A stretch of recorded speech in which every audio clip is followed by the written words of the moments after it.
Evening. Welcome to the program. It's a Thursday night. I'm Buddy Martin. Had to think for a second there who I was. Glad to be there tonight. Got a special guest. Looking forward to bringing him aboard. We'll have tonight some comments, a lot of comments about the basketball tournaments currently going on. I'll give you the updates on the scores. Looks like Missouri's making a little play right here in Mississippi State. We'll keep you up to date on that. But it's my pleasure tonight to be able to bring in somebody I've admired a long time as a worker and a writer, a guy I've known for a number of years, Kevin Scarbinsky. So stand by. We have Kevin. We have Franz Beard. We have Loren.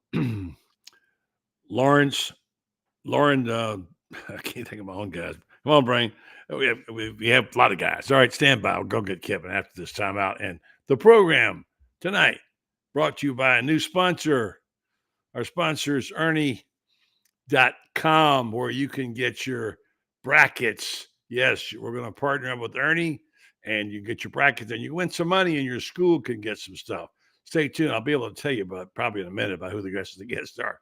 All right, stand by. Coming up next right here on the program is my friend Kevin Scarbinsky. We're going to talk about a writer tonight, a guy who was probably the most prolific writer of college basketball, who wrote the most iconic basketball book, and he passed today. We'll tell you about him. He was reviled yet revered, and we'll tell you all about him next right here on the Buddy Martin Show. Stay tuned. We'll all coming to you right now on this program. Yes, it's time again for Buddy Martin. Call him up and tell him what you're thinking. But be kind because he's doing the best he can. Better, stronger, faster. Mama says that alligators are ornery because they got all them teeth but no toothbrush. Hey, what if the voice calls while you're gone? Take a message. Bye. You ready, champ? I'm ready for this my whole life. I'm incapable of small talk. But that's why you love me, right? Kind of intimidating to be in the presence of so many great athletes.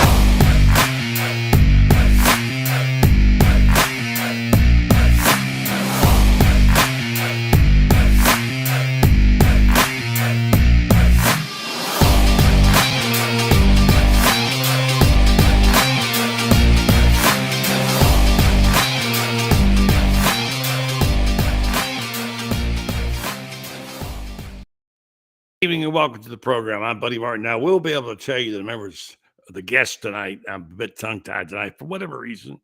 Long day, a lot of stuff going on, and happy to have my first guest on the program tonight. Just so you know, we've got Ben Troupe, one of our favorite all-time former Gators. He'll be joining us shortly. Franz Beard, talking basketball, and Coach Loren Meadows, all coming your way.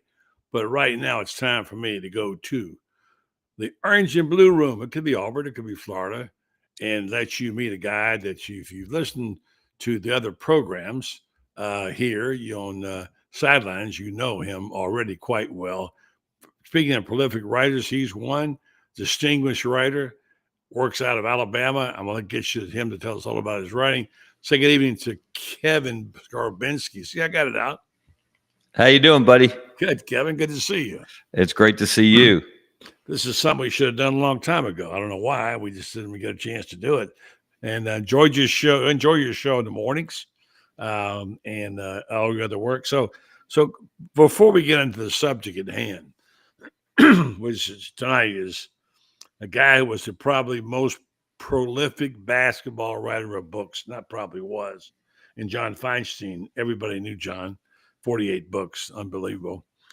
Many people reviled him and many people revered him. And we'll talk about why. I don't know if you knew him or not. I know him a little bit, spent a little time with him. And obviously he could sure turn a phrase, write a book, and he did some wonderful work. So don't know if you knew him and what your relationship was with him or not.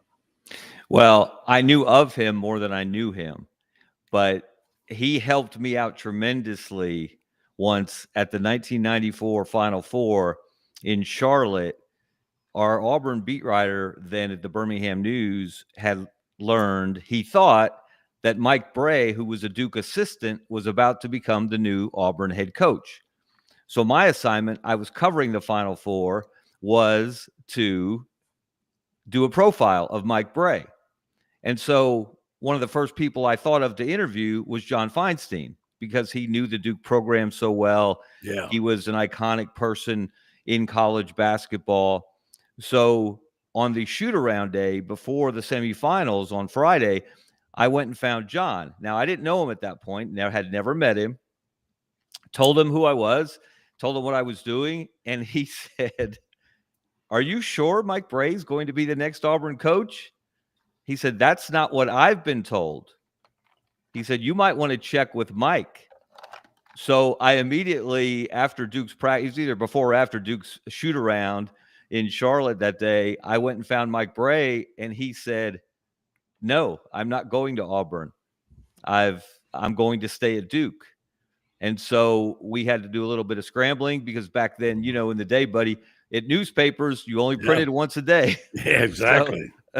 So we had to change plans. But because John helped me, because he gave me up-to-date information that was better than what our Auburn beat writer back in Birmingham was getting at the time, we were able to avoid some embarrassment and save me some work in doing a profile of Mike Bray, since he was not going to Auburn, although he was the coach they wanted. And actually he had dinner a day or two before at Bobby Lauder's house in Auburn.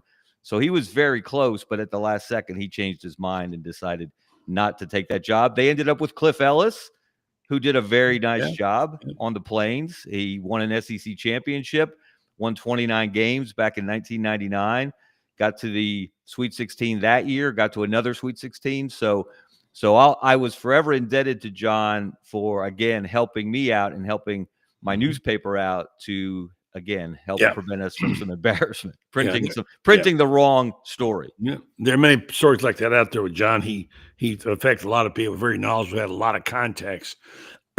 He was also arrogant and loud and brash, and sometimes got on your nerves.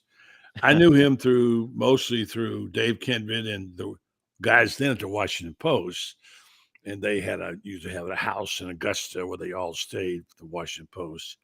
And I occasionally hung out with them and went to dinner. It was not my goal to be in the group of people that went to dinner with John Feinstein, not because he wasn't really good at what he did. He was just not easy to be around. And Kendrick was a great defender of his. Really said, "Hey, look, the guy gets on your nerves, but he's smart. He works hard. He's a good guy, etc." I'm going to read you a couple of comments today. For people who don't know what I'm talking about, John Feinstein was a really gifted writer who wrote 45 books. Amazing. 45. I mean, I've written 8. I thought I did great to do that. And I could never have done that many. But here's some comments. I want you to measure these and respond. We're not going to spend the whole time talking about Feinstein, because I want to talk about some basketball in the few remaining minutes we got. Dave Kendrick, who I think is one of the best sports writers ever, and a friend of mine, wrote, "My great friend John Feinstein died this morning of a heart attack at 69. Too soon. We needed more time. 48 years were not enough. I celebrated and enjoyed his every success at the Washington Post, on bestseller lists, and all those moments when I suggested he might let someone else say a word or two, only to hear him behind me say, reminding me correctly, 'But people like to hear me talk.'" And Dave says, "God must be getting an earful today." Pat Forty wrote a really glowing column about him. Pat, I have a great regard for, and he's a very good observer of the field of journalism. And he says, among other things, it's a column talking about why there's a seat at Assembly Hall, which of course is Indiana, reserved for John Feinstein as a banishment by Bob Knight. And he says, Pat says, in reality, it was a badge of honor for the greatest college basketball author of them all, one who bent for no one. Well, a tribute there. Feinstein was part of the spectacular golden age of sports writers at the Post, writes Forty. The newsroom was an incubator of talent filled with big personalities, and Feinstein was happy to spar with any of them. Sometimes even in print, getting him to move off of a deeply held opinion was like moving a mountain. And then you wrote a column. I think that was your column I was quoting from, I believe, the seat of the Feinstein Hall of Fame. The Feinstein seat of Assembly Hall was meant for banishment of John Feinstein. I think that was your column I was quoting, wasn't it? No, actually, that was Pat Forty. Okay. I have not written anything about John, but Pat, well, I thought Pat captured it very, very well. Yeah, he did, yeah.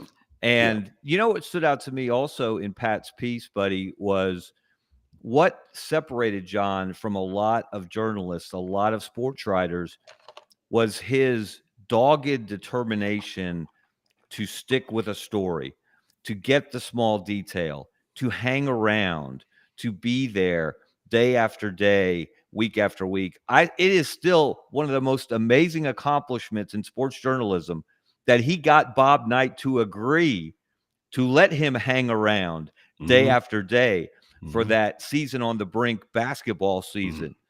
That's extraordinary that John got that kind of access, and he certainly made the most of it. That book shaped me as a young journalist at the Birmingham News and really illustrated to me that no matter how good a writer you may think you are, you may fancy yourself a wordsmith, that you can turn a phrase, but it's cotton candy unless you do the reporting, unless you find those small details, unless you establish those relationships. And that's what John was outstanding at doing. I'm going to kind of disagree with you a little bit there, because, and not to speak ill of the dead or try to criticize, because I'm in awe of what he did in his work. Having been down this road myself, I know that when you establish a relationship with the person to write their book, their autobiography, or a book about a biography about them, there are rules of the road. It isn't like you're a journalist free to write whatever you want to when you're doing someone else's book. They're allowing you, i.e., let's just say, my Urban Meyer book. Urban allowed me to do almost everything, to his detriment, probably, because he says he wishes he hadn't said some of the things he said to me about the problems he had with his players. But I think the thing is that that I don't know what their agreement was. I know that Knight was upset because he didn't want the swear words in his dialogue, and they have buyer's remorse. There's no question about it. Like small things. Urban said to me, when you referred back to Lou Holtz, you referred to so-and-so, we should have called him coach. I said, no, that's not what I do. It's what you do. I don't call him coach. I call him by their name. Whatever, no disrespect.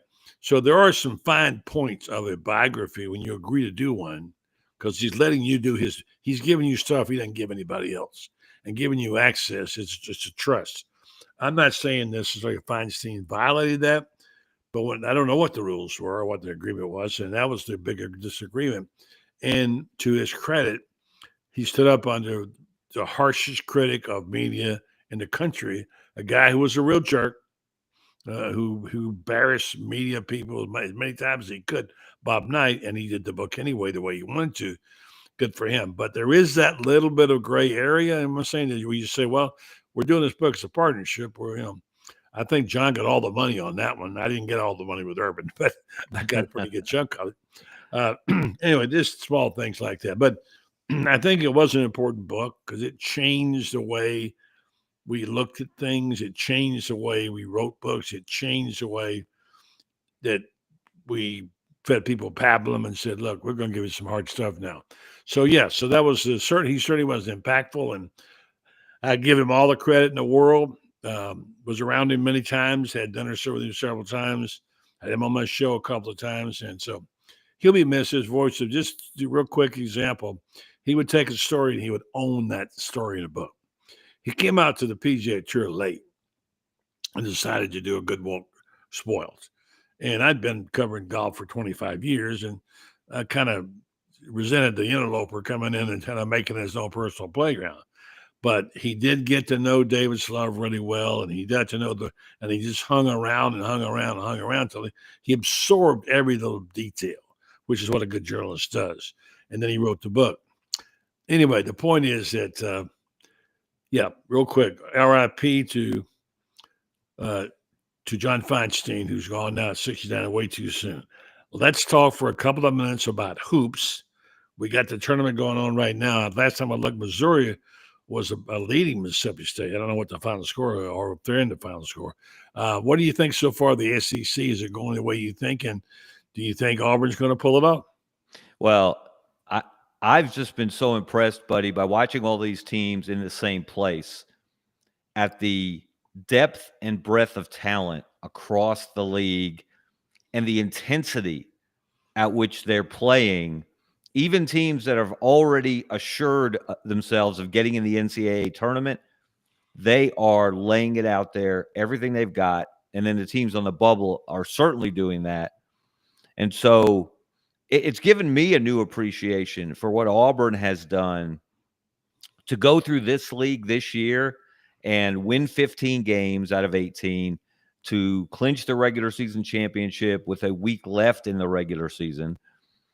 Even though they dropped off the last week, they lost their last two. I think you're going to see the Auburn team tomorrow against Ole Miss in the quarterfinals. I think you're going to see the Auburn team that we saw 95% of the season, because they need to get their swagger back a little bit after dropping two, after having only lost two to the entire season to that point. And Florida, of course, was the only SEC team that had gotten them before the last week. So they're going to go in there hungry. They're going to go in there with a chip on their shoulder. They fell out of number one. Not only did they lose their number one ranking for the first time after 8 straight weeks, which, by the way, is the longest streak in SEC history by any program other than Kentucky, which is really impressive. So I think they've got something to prove. Not only did they drop out of number one, they went to number 3. Yeah. So I think you're going to see a really good performance from Auburn tomorrow. They beat Ole Miss by 10 and by 30 in their 2 meetings. It would be a massive upset if Auburn doesn't get that one. And they lost about second bucket to Alabama. So we'll see what happens there, how our team responds to that. Final question. I've got Ben Troupe standing by. We're going to bring him in and talk a little football. But full disclosure, you got a son or 2 going to Florida, right? That is correct. Well, actually, one son's at UF and the other is at Santa Fe. Okay. He is finishing up there. He's going to be transferring to Florida in the fall. He's an aerospace engineering major, buddy. I don't know where he got that from, but he certainly didn't get it from me. His mother, obviously. Yes, she's the science person in the family, so yeah. He takes after her. My older son's more like me. He's a sports guy. He's a history major, but he and I bond over sports particularly. So big Florida fans, and my younger son's been a Florida fan since he was a very little boy, and it's been cool to see him fulfill his dream to get to go to Florida. And so he's loving what they're doing in basketball right now. And I believe he was telling you, as I bring in Ben here tonight, that maybe Florida wouldn't get the right kind of recognition for weeks, that they deserved better than what they've been getting, and they were a lot better than people were saying. Wasn't he filling you up? I heard you say something about Yes, that. He's been telling me that for more than a month now. That why are people talking about all these other? Why are they talking about Houston and Duke and Auburn and Tennessee, and they're just skipping past Florida? On game day when they're talking about championship contenders. And I think he's spot on. I think Florida has not gotten the credit it deserves. And right now, I think they're playing as well as anybody in the country. They're a trendy pick now all of a sudden. We'll see how they play, but they are loaded. They're, as you know, 10 deep. And they're fun. Bringing in Ben to say good evening. Say hello to Kevin, Ben Troupe, the great tight end. And hey, friend. Ben. How you doing, sir? Very well. Well, Kevin, I hope you'll come back some more. Well, thanks for having me, buddy. Always enjoy talking with you. Yeah, and likewise. And I love your writing. Tell folks where they can read it.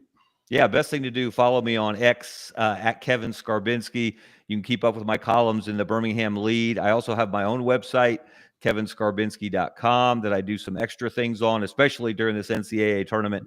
So I encourage people to check it out.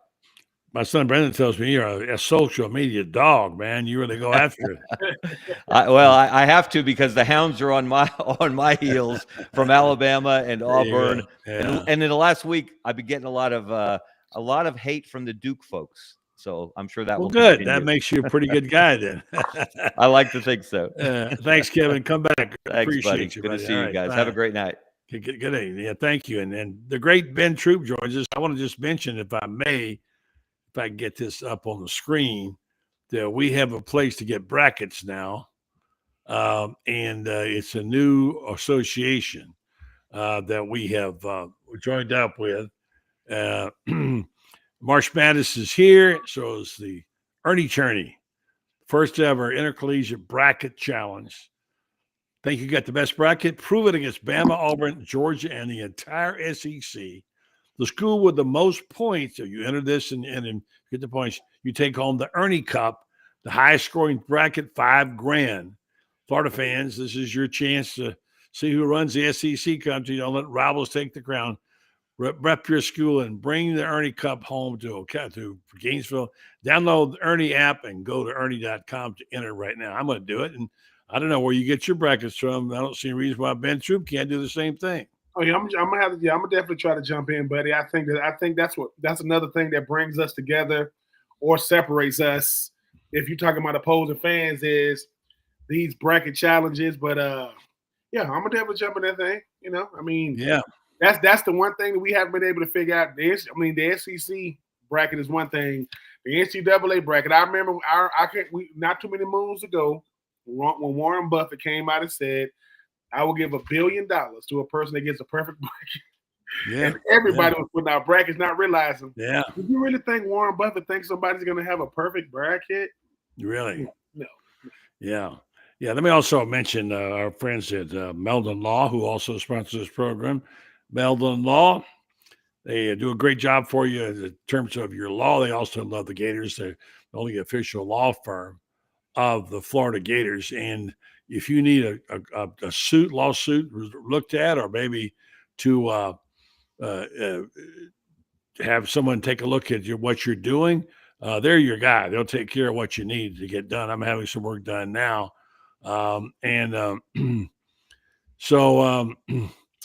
Yeah, so someone says their office move. Anyway, so the folks at Meldon Law, I know that we'll be talking pretty soon to Jeffrey. He's been out in Colorado. He's really excited about this basketball team. He's kind of close to Todd Golden, and he's very happy about that. He, of course, is a superb lawyer. He wants you to know if you have any needs for law, contact them at the locations in Ocala, Gainesville, Lake City. Meldon Law, they won't back down. Ben,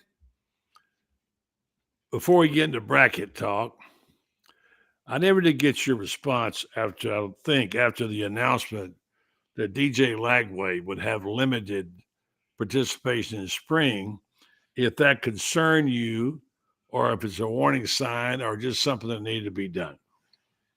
No, it doesn't. It doesn't concern me. I think it shows the level of importance that he has to this team. And, spring football, buddy, is for guys to show how much they've improved from the previous year, to show, what type of progress they've made, what type of role they're going to have going into the season. I'm not worried about DJ Lagway. This young man he's wise beyond his years. They put him out there, buddy, just to get some, just to stay in the rhythm. But as far as, buddy, you know this when it comes to football, sometimes as the younger you are, the more you need protection from yourself. If DJ Lagway, and he understood well before the spring started, they've already told him, look, you're going to be on a pitch count. We're going to let you go through individual. We're going to let you hand off some ball. We're going to let you make some throws. And you're going to be right there in practice. You're going to be able to get more mental reps and physical reps. But, buddy, just like I know, when the summertime comes and we get to the fall, he'll be ready.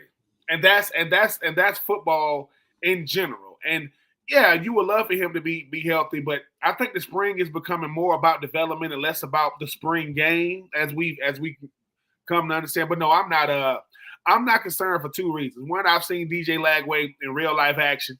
Went 5-0 when he started. Helped this team, get to an 8-5 record. I've seen what he means to this team. He's helped us recruit. I've heard some great things about these young receivers, but I'm not keep hearing about them. I'm not, buddy. As long as it's not, as long as it's not season-ending surgery and he's gonna have to get some work done, he'll be just fine. He's a well put together kid. I wasn't looking like that at 19 years old, and I had been here for a full year already. I just think that he's learning. When you get injured, you learn how to take care of yourself better. You learn how to get the rest you need and eating what you need and the time that you need in the training room. So I believe it's only going to make him, because, buddy, this. February, March, okay, he's not going to be in. when August comes around, he'll be full go. And like I said, the competition for those other quarterbacks, they get a chance to go out there and get more reps. Because if he's a starter, that's reps that they're not going to get. But because he's not going to be in, that's reps they get to go out there and develop some rapport, not just with the offensive line, but the running backs, receivers, tight ends, etc. So no, I'm not concerned one bit. I just seen DJ Lagway Foundation. I heard he was at us, he was at Spurrier's doing this. It's like the kid he just gets it, and he's an incredible player. So I'm not worried though. I'm not worried, buddy. And like I say, the spring is about improvement and healthy bodies at the end. You're gonna be counting healthy bodies at the end to get ready to go into the summertime.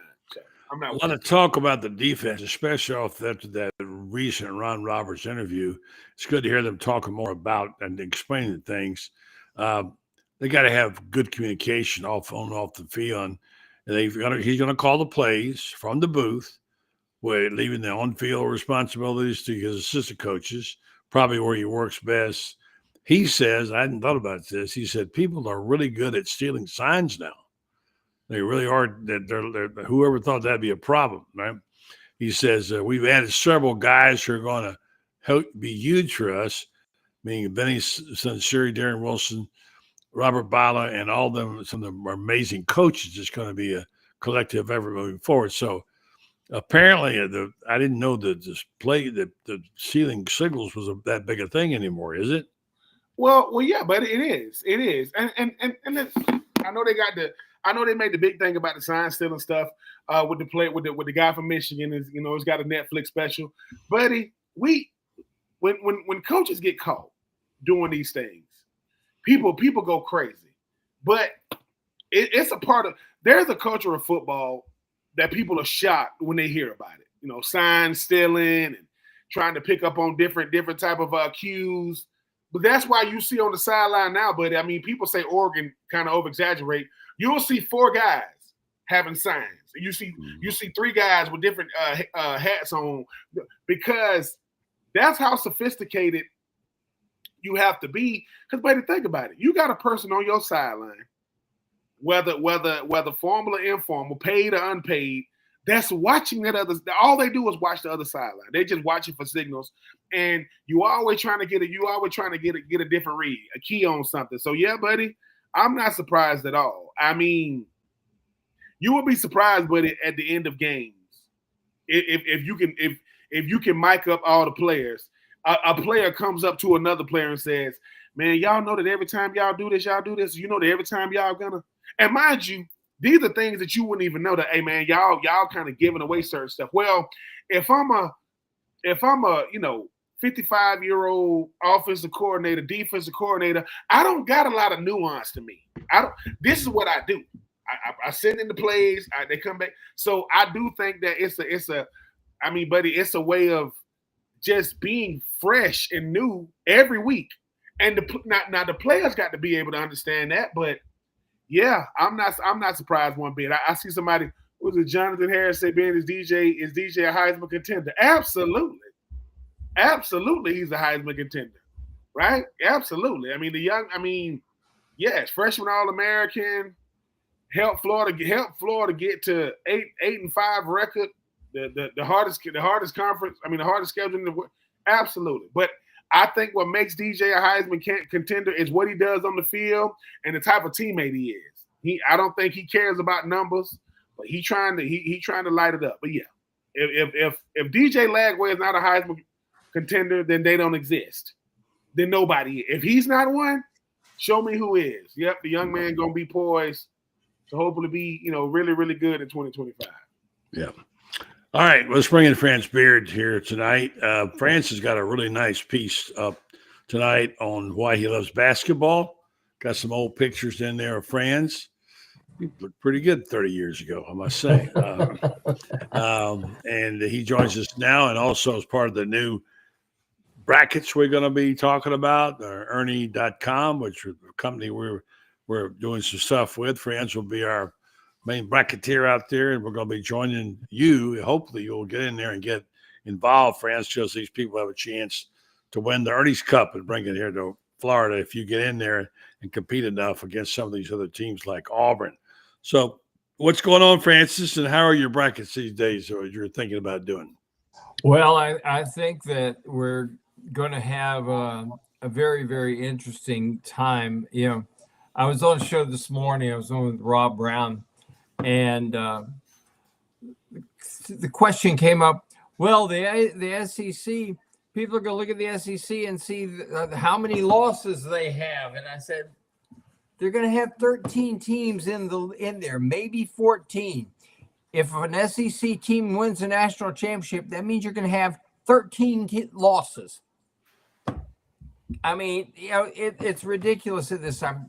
People should own up to the fact that the league is the best in the country. They're going to get 14 teams in now that Texas won today, beating the Aggies in a double overtime game that was absolutely terrific. We had a buzzer beater for Ole Miss to beat Arkansas, and Arkansas is going to be in there. Ole Miss is too. And now we got two teams on, Mississippi State and Missouri, who are both going to be in there. And it's just a fun time of the year, particularly in the SEC. I agree with Jay Billis. I think the SEC might be the strongest league that has ever been.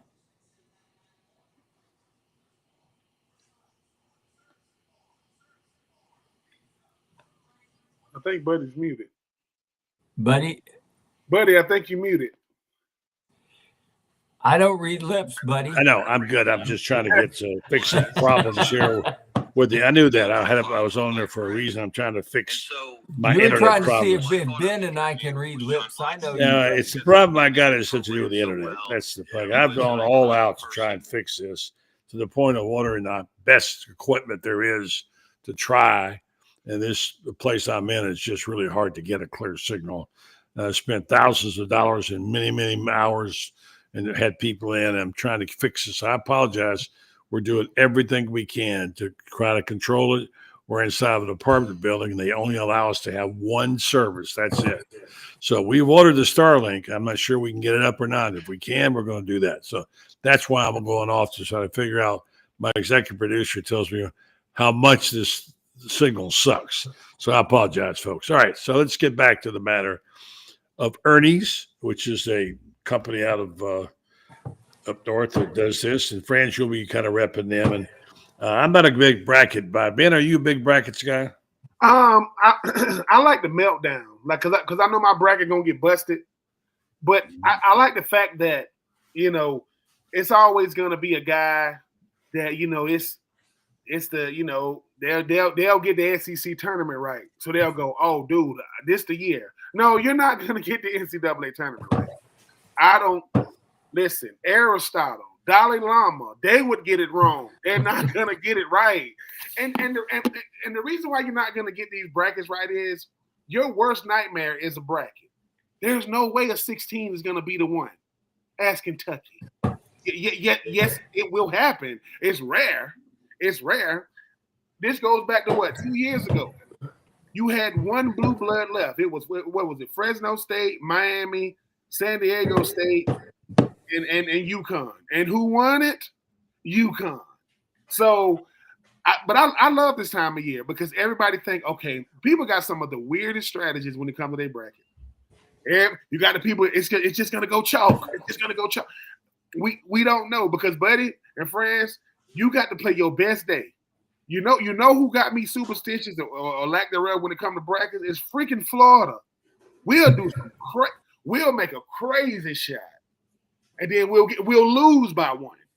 Who was the guy, Franz, that went the length of the court? I think it was Argo. He went the length of the court from Florida and made a beautiful shot. He goes the length of the court and he makes a shot. Chris Chioza, Chi-Chi, 2017 to beat Wisconsin.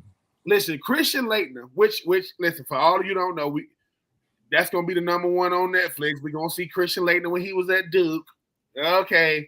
The world should be it's the NCAA versus Duke. That is the evil empire of college basketball. Gotta bring it down. And we're gonna do it.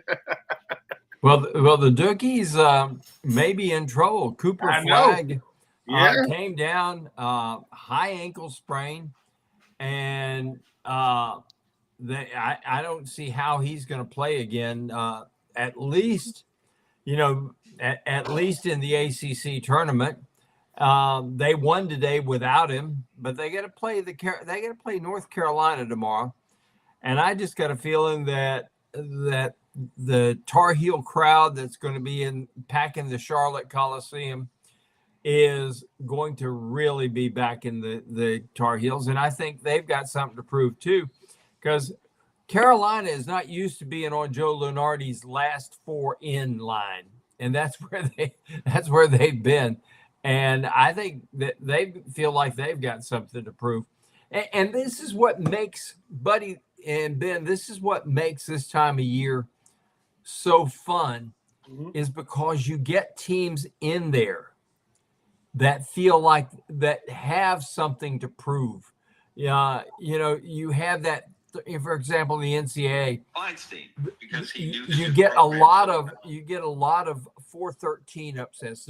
Fourth ranked, 4th seed team is in there, and they're facing the 13 seed, and you get a lot of upsets there. And the 5-12, the 6-11s, those are always the big upsets, and those are teams, 11 seed teams and 10 seed teams and so forth like that. Those are teams that feel like they've got something to prove. They say, we're better than an 11 seed. We belong. Our league is being disrespected. Buddy, do you remember what was it, about 3 or 4 years ago when Oral Roberts beat the Gators in the NCAA, and Oral Roberts was, I think Florida was a 5 and Oral Roberts was a 12, and they had some little guy on there that went into a shooter's coma and just couldn't miss. There at the end, they beat the Gators, and the Gators had Trey Mann and Scotty Miller and guys like that. Florida was loaded. Keontae was on that team. Florida was loaded up and couldn't beat little old Oral Roberts. And that's the case. That's why this time of the year is always so good. It's one of the reasons I like the Gators, though, is because Todd Golden has preached this chip on your shoulder all year long. And the SEC coaches did the Gators the greatest service in the world. For example, Walter Clayton Jr., who makes first team All-America, doesn't make unanimous All-SEC by our coaches. Walter Clayton Jr., the only first-team All-American in Florida basketball history, which blows your mind. When I saw that, I said, wait, what? I mean, obviously, I get it, with the Dukes and the North Carolinas and the Kansases and the Villanovas of the world, because in the Big East when they had with the St. John's and the Georgetowns, I get it. But when I said Walter Clayton, the young man has Steph Curry range. He gonna let it fly. I love it because it's not shot selection. He just, look, man, I got the green light and I'm gonna let it go. I mean, especially in a time where we live and die by the 3 ball, but to come back, I entered my name in the draft. I'm not getting the feedback or where I thought I was going to go. So I come back, and now I'm an All-American to have a year like that. And here's the thing. He's an All-American, Buddy and Franz, when the SEC is this. And Jay Billis, I think, does a great job of just doing his best to be neutral. And when he said, dude, this SEC is nutso. It is. And I just, I feel like Chris Doering, though. Yes, they're going to give it to Bruce Pearl. Regular season, SEC, he gonna get Coach of the Year. I'm like, man, Coach Todd Golden ain't get no consideration at all. I get it. Bruce Pearl, listen, went from Tennessee to Auburn, went from creamsicle, baby puke orange to burnt orange, baby blue. Well, it's cool. I get it. But there's something about Florida that it's almost like we disrupt the status quo of these national pundits' talking points. Jake Slaughter, The SEC coaches didn't put Jake Slaughter on the first, second, or third team in football. He is the first team unanimous, almost All-American, first team center in college football. And yet the SEC coaches didn't put him on the first, second, or third team. And this is why when the SEC coaches do something, for the most part, I don't pay attention to it. Yeah, let me just jump in and tell you about our sponsors. I'm going to go get Loren, let him add to this. And by the way, several times when I have said it on other shows, what's this? Florida getting no respect. And people say, there's nothing to worry about. It's no big deal. They didn't make it. Well, it is a big deal because those things add up after a while. Next thing you know, people are starting to blow, and people are actually forgetting about Florida, literally forgetting about Florida.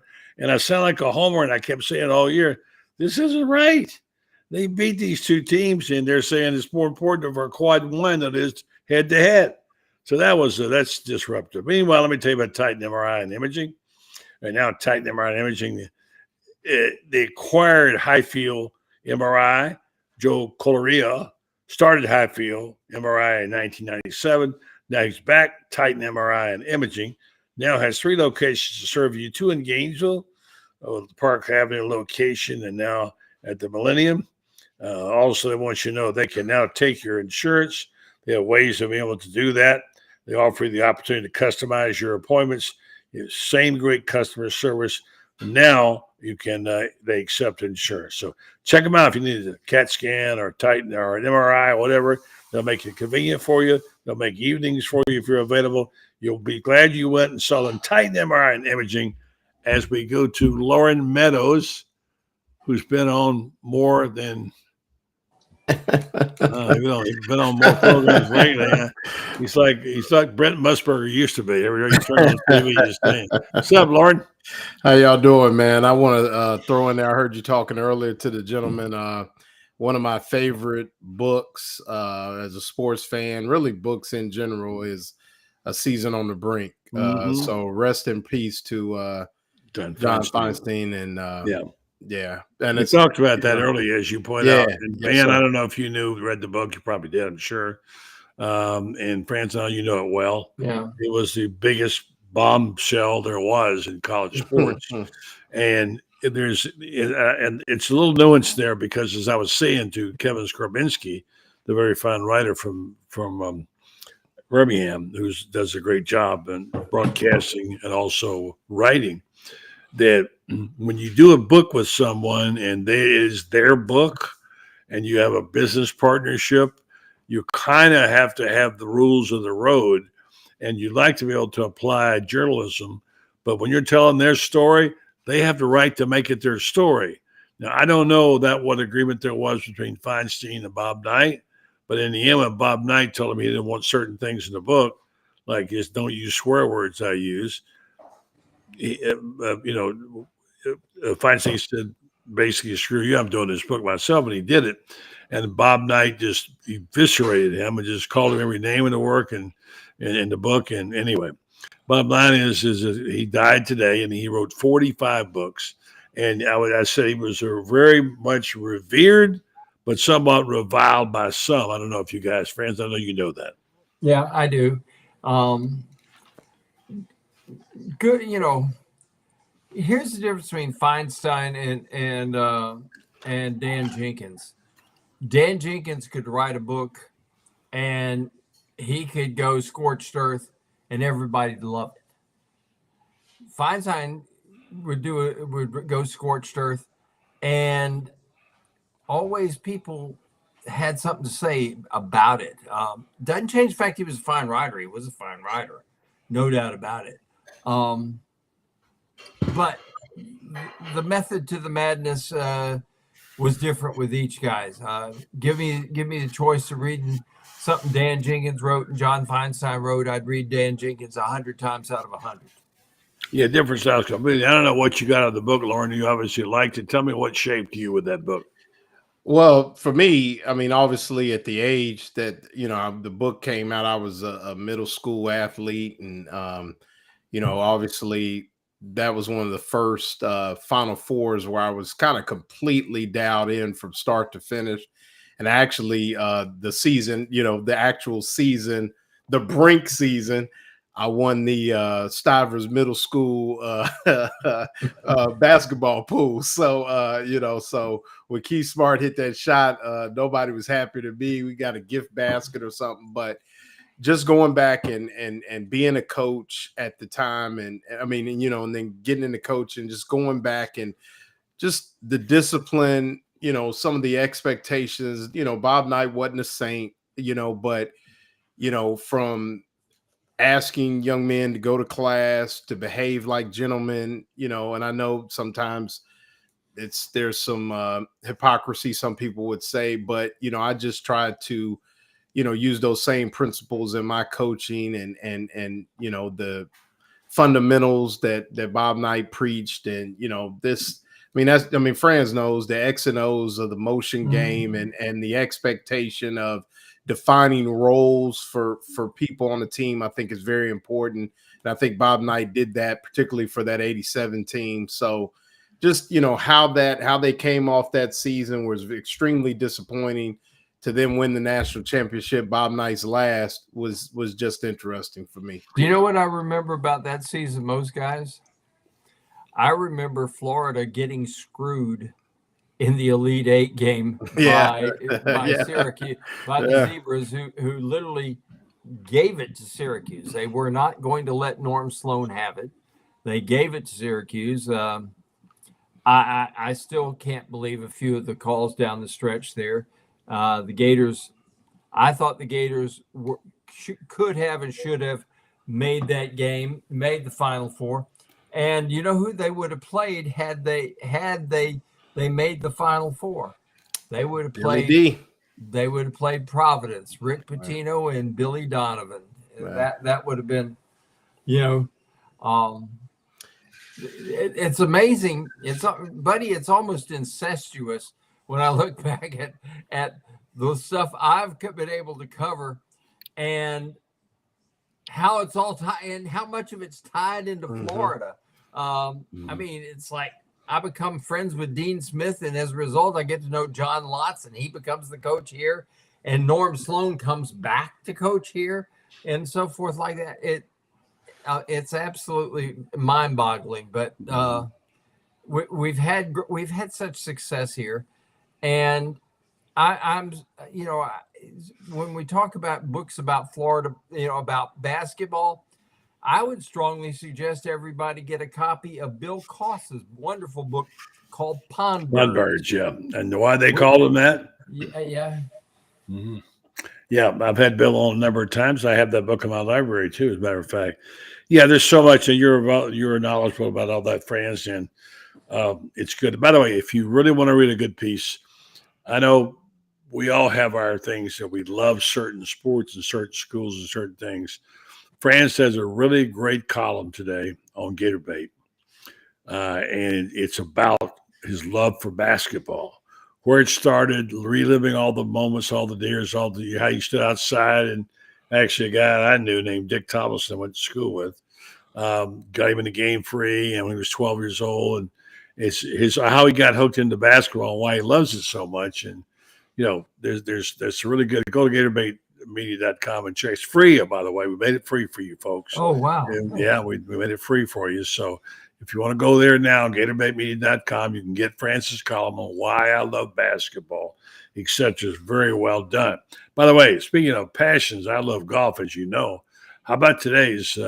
We had Billy Horschel and Camille Verjagos. So we haven't heard from Verjagos in a long time.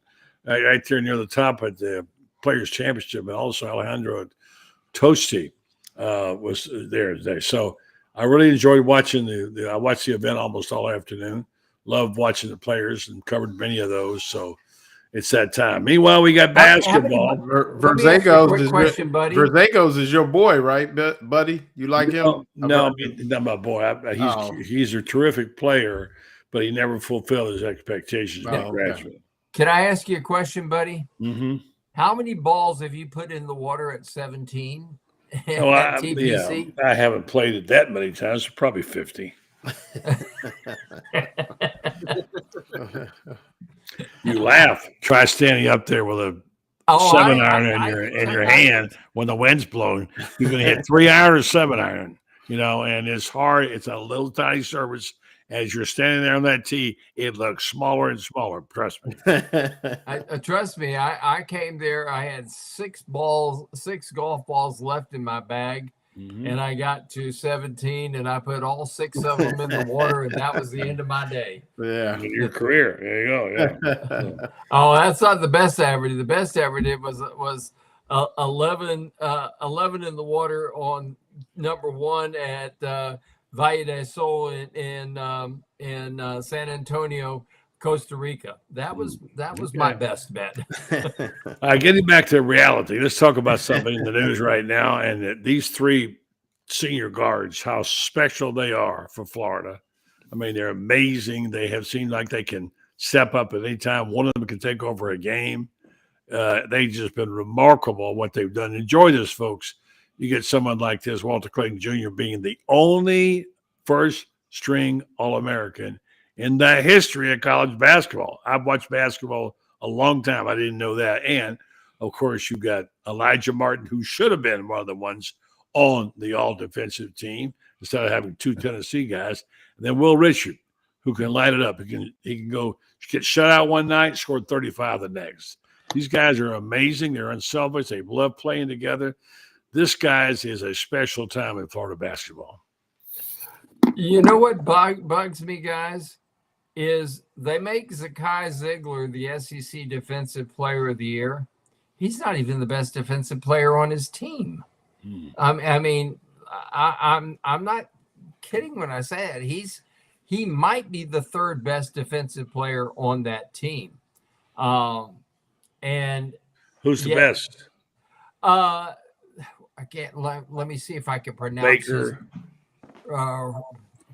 No, Akpara is a better defensive player. I can tell you that much than Zakai Ziegler. But let me see if I can pronounce his name correctly when I here. It's all right. It's okay. It's not important. It bugs me. Indulge me. It's Jemai Mashak or Mashak. Is it Jamal or Jemai Mashak? Mashak, yeah. Jemai Mashak. Okay, Meshach, Shadrach, Meshach, and Abednego. And he plays like he's 3 defensive players at once, but he's the best defensive player on that team. He really and truly is. They got 2 guys on the all-defensive team. And I got to tell you what, Elijah Martin should be on there. Will Richard should have been on there, maybe ahead of Elijah, even though I think Elijah is day in and day out the best. He is the best because he will literally take on 4 different. He is not afraid to defend the post at 6'2", and he can do it. And what a great story that about this young man. He's from Summit, Mississippi. Got overlooked by everybody, was a good football player, a great safety in high school, and goes to Florida Atlantic and then comes to Florida and instilled an attitude of toughness. Yeah. I mean, he's just a tough guy. Yeah. Let me get in here real fast with a guy I want to talk about. I don't know, Ben, even you've heard of this guy. I say even you follow it closer than I do. Chad Baker Mazzara. I mean, he is clearly one of Auburn's best players, but he is a bad dude, and he cost his team here tonight. He's considered to be a top-notch player. He's 25 years old. Yeah. Someone said, well, he'll learn from this. Learn from this. How much older does he have to be to learn? 25, And I think he got kicked out of the game, another flagrant 2, and he got booted out of the game. He hurt his team, and Bruce Pearl didn't mince words about it. He was very unhappy. I don't know. What's your opinion about a guy who's that good and yet that much of a liability? Ben, what do you think? I mean, emotions run high, and sometimes, the hardest thing to do is to keep it under control in the moment. I mean, listen, age doesn't matter at college. 25, 21, 18, It's all the same. You would think because he's much older that his maturity level, look, it gets chippy. And sometimes, coaches call, it's like coaches going up to each player before the game, making sure that each player understands the severity of it. But, Loren, you know this, when you out there, the hardest thing to do is the key. You know how many times before a game coaches say, hey, man, they going to get chippy. They going to talk. Mm-hmm. Just don't say nothing back. Yeah, well, that's easier said than done. Listen, especially with these refs. I'm just saying the refs don't help the situation, when you start talking about a different thing. So, yeah, I understand, he hurt his team, but, and I understand he's a big-time player, but it's just one of those, catch-22 type things. So, yeah, Bruce Pearl's a good coach. I mean, he's a good player, but he had a brain fart. And hopefully, he'll learn from it because it's only going to get crazier as the games move on. So but Ben, here's the thing: Alabama knew it, and they sent a guy over there to rattle his cage. Well, yeah, and he fell for it, and they knew it. He flat just clocked the guy in the neck. I mean, it was obvious what he was doing, and so that was stupid. It was selfish, dumb. I think Bruce Pearl has sent him down for a game. I mean, he's really hurt his team. In my opinion, I don't know. Go ahead. Well, no, it's funny because Franz and I, and there's not a lot of people I respect more than, when it comes to Franz has seen it all, done it all. And we actually had a conversation about this Saturday night when that happened right before the game. Franz and I are sitting in the press room. And what I don't, and Franz know this, I don't really get upset about somebody trying to tell me about players from the Dominican Republic, but then it turned into a third party trying to tell me about the inner city. That's where I had an issue. But when it came, you don't know a little something, right? Like I don't know a little something. But when it comes to Chad Baker Mazzaro, I think Franz can expand on it a little bit. And I was kind of hard on him, and I've kind of watched him from afar and always thought that this was something that maybe could happen. I just hate that it happened because he did hurt his teammates and things like that. And it is something that the young man is going to have to grow from. I mean, I think he does have a future to maybe make some money playing basketball, but it is going to be something that he's been identified by myself and others who watch the game as somebody who kind of has an attitude problem. Now, Franz can kind of expand on his upbringing. We talked about in the Dominican Republic and some of the things that those young men have to go through in adapting to the American game, but you still got to be responsible. I don't care about his upbringing. Well, but I don't care about it. I understand. That's another right. time, another place. That's a recruiting question. What I care about is the conduct. No, I agree. The way he plays the game. I agree.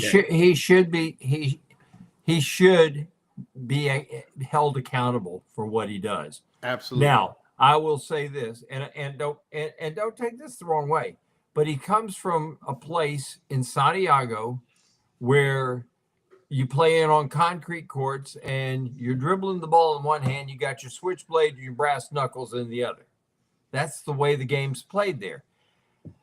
Just the same, he's been here long enough to know how they're going to call the game here and how valuable he has to be to his team. And this is a part that got to me. And it wasn't, as Ben said, things get chippy, but you got to be accountable to your teammates above all else. That's the part that should have been all along drilled into him. You're not, you're costing yourself, but that's your decision whether you want to cost yourself money or not with your attitude. But you're costing your teammates. Right. And you may be costing one of your teammates a contract because scouts are going to say, I don't want to go watch them. I'm going to have to watch that Baker Mazzaro guy, and he's the thug. And believe me, stuff like that happens. Ben, you played with a guy who was a pretty good pretty good wide receiver named Dallas Baker. And he got baited into a retaliatory swing, cost Florida a game against Tennessee. Yeah, that was a guy. Yeah. I knew you were gonna say that, Franz. That the Tennessee, the thing about the Chad Mazzara thing that's the most egregious is this. This is what Bruce Pearl talks to reporters about. They say, "No, dude, you got it all wrong about this kid. I get where he come from, but when things that happen in practice, you work it out so that it don't happen again. Because I'm telling you, I guarantee you, Bruce Pearl eggs him on during during practice. Look, man, they're gonna do this. You got to get used to it in practice, so it don't happen in the game. And then when it does happen in the game, that cameraman has two jobs: to put the camera on the man he hit, to put the camera on the when the flagrant 2 comes out, and when they put the camera on Chaz, he's smiling. You can't. It's like you can't do that because no matter what, they ain't watching every game. One play in major college athletics will decide your pro future or not at all. Because the people who are going to make the decisions are going to be swayed by the people that do the reporting. That's how they decide about you, through what they read about you. So if they say, hey, man, 10 out of 11 reporters say he's a bad dude, and the only one dude say he's a good dude is coming from Auburn. So, but see, here's the thing that happened with Dallas Baker. Dallas Baker had Urban Meyer, who sat him down and had come to Jesus and said, here's the deal. You're costing your teammates. What you want to do with your life, that's your business. But don't you get out there and cost your teammates. And the kid grew up from it. And Buddy makes a point. Bruce Pearl, this is on Bruce Pearl for not getting there with this kid and saying, I realize where you came from. And I realize that you have come from a tough upbringing, but don't affect your teammates. Your teammates, these are your brothers. Don't go screwing your brothers around. Well, there's no way that Todd Golden and those Florida players would tolerate that. They would not tolerate it, I guarantee you. And I love the character of this team. They're selfless. There's no place for a guy like that on this team. If Bruce Pearl wants to bring him and carry him, that's the liability he's got. It's like a gun in your bag. Well, but I don't think he expected that, Buddy. I mean, if you ask him, I would probably say that he would say even that was out of character. Like I said, I mean, I thought Chad Baker Mazzaro was kind of whining a little too much for a team that was playing as well as they were and things like that. But I mean, if you ask Bruce Pearl, at least I would think, I mean, Franz knows those guys a lot better than I do, but it seems to me that even that is out of character for him.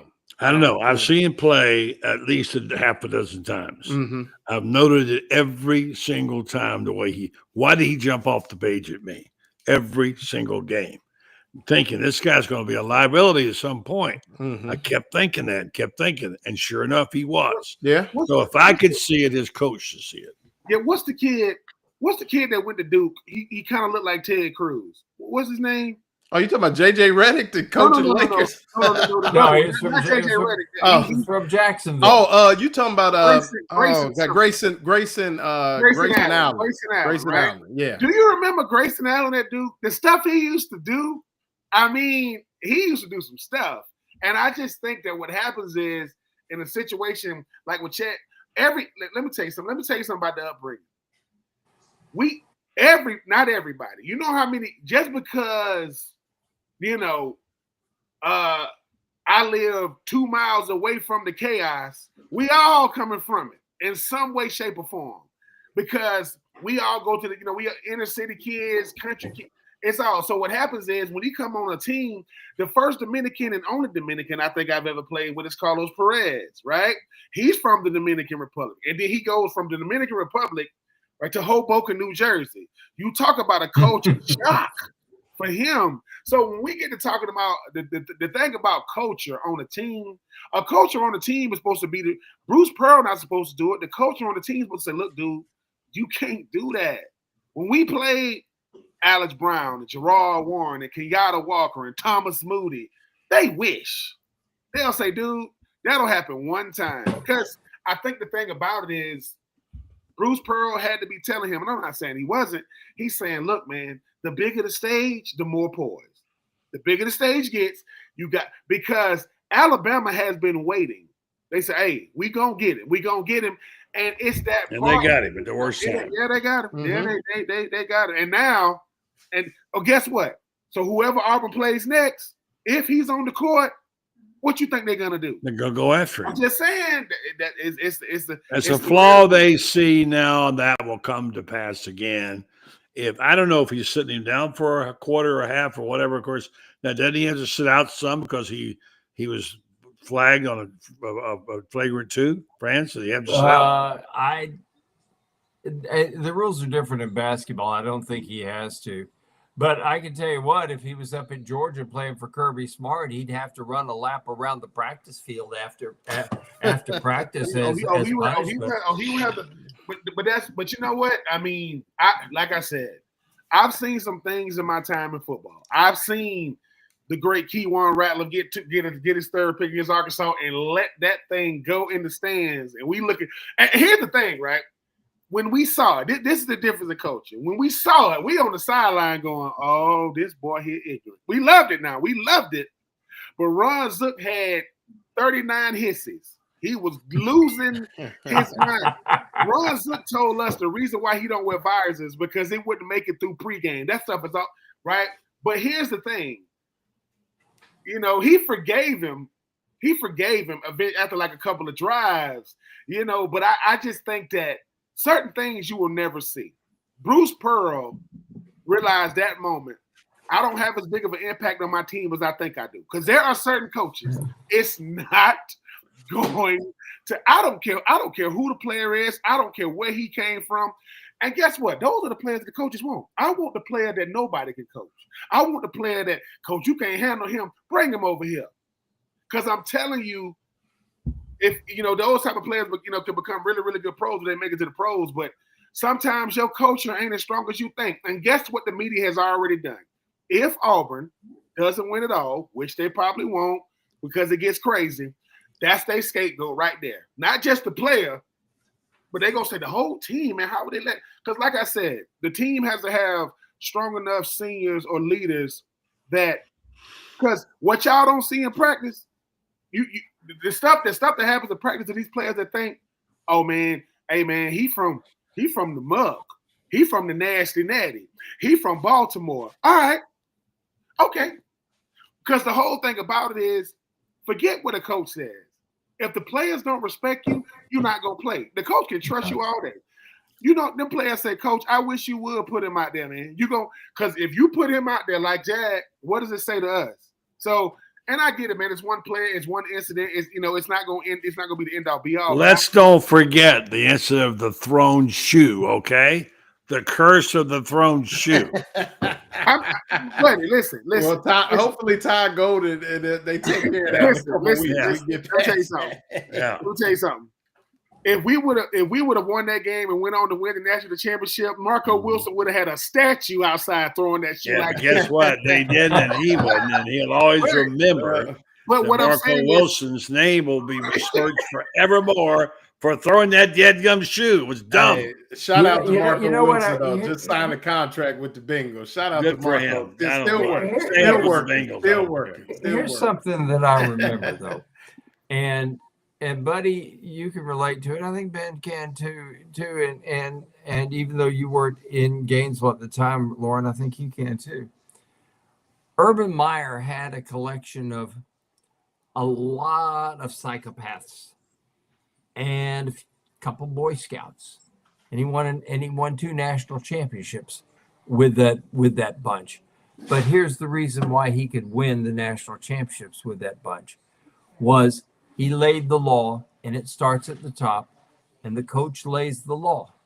You take Aaron Hernandez, who we see what happened with him after he left Florida. And yet, Aaron Hernandez, during the time he was at Florida, one of the most polite and likable kids the media could ever deal with. Funny, fun, would say stuff with self-deprecating humor and would wink at you about it. and stuff like that. And yet, you got this idea. And why is he like that? Because that's what the coach demanded. Okay. And they put the pounces in to make sure he acted right. But he had a few shady incidents I know about. You know about too. But you're right about one thing. And Urban took him knowing there was a flaw. He really didn't want to take Aaron. One of his other coaches talked him into taking him. He was a great player. He you know that, Ben, one of the greatest of all time. And he did get into trouble, and we found out later on the brain damage he had. I don't know if that contributed to it, but I know this. I know that he was not right in the head when he did all that stuff. And I'm not giving him any excuses. It happened. It's unfortunate. But when you take a guy knowing there's a liability, and Urban knew that, you got to be careful because things can happen. And there's a good example. But it never, but you know what? What he did, it never happened on the field. We hope, but we also know that there was that incident of the murder where our friend was down at the police station for 5 hours with him, our friend, and they couldn't charge him. Anyway, this don't go off the topic. The problem is I hope Baker, I hope he gets over it. I hope his career continues on to play well. Whatever, but you have to be accountable when you do stupid stuff, guys. Right. Well, I mean, here's the thing is, I thought he was a liability before the elbow. So I think he has some, and that's what I said. I mean, I was sitting there talking to my wife who knows nothing about sports, and she was like, look at him. You're right. He does whine a lot. And I was like, I think that every single call, every call. And that's what Franz and I talked about a little bit. That part of it is the part that was concerning. The other thing kind of put it over the top. So the question may be, with him having to be a major part, because when he plays well, that's when they play their best. Can Auburn, and maybe that's a discussion once the brackets come out, can Auburn take that next step with him maybe in the state he's in right now? Yeah, guys, we got to go. We're way past. It's a good conversation. I could talk here for a long time. Basketball fans will be heading out and about here soon.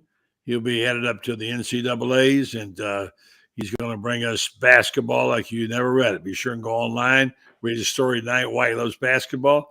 We're going to cover the SEC this weekend. It's going to be fun. What time's that game Friday night, friends? Alabama? 7 o'clock, and it's probably going to be Missouri. They're up 8 on Mississippi State right now. And I think the Gators have been hoping that it would be Missouri, because I think they felt like that Missouri game was one that they just flat out gave it away. When's your Alabama game? Alabama will play the winner of the next ball game that comes on after this one, which is Oklahoma and Kentucky. Oklahoma, Kentucky. Yeah, that's who Alabama's going to play. Well, it's the Friday night schedule then. Yeah, the Friday night schedule. Well, Friday you get the number 1, which is Auburn playing at noon. And then you get the next game after that, which is, I think, Auburn, the number 4 team, which is Tennessee. And then Florida will play Ole Miss, as Ole number Miss 2. and Tennessee, right? Yeah. Then you get Ole Miss and Tennessee as the 4. And it's going to be a really good Friday night at the ball yard. And the SEC is putting on a show that they don't have. I guarantee you, the ACC, which used to be the gold standard for TV viewership, the ACC tournament.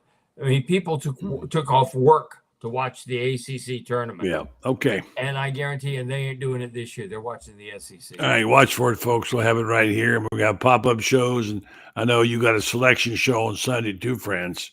Brought to you in part by Ernie.com. Get your brackets there, folks. Mr. Ernie, Franz Beard. All right, thank you, guys. Great job tonight. Appreciate it very much. All right? Thanks, gentlemen. All right, so we're going to wrap this thing up and go talk about our fine sponsor friends at Renstar. Renstar Medical Research. They have been such staunch supporters and people who have brought you many, many shows, including ours, for many years. We do appreciate. By the way, here's the brackets for Ernie's, just there in case you folks didn't have them yet. Let's see if I've got them here. I hope. Well, I don't have them on here. I thought I had them on here.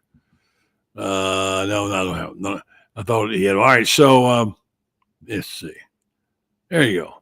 There's the brackets right there. I'll leave those on for Ernie.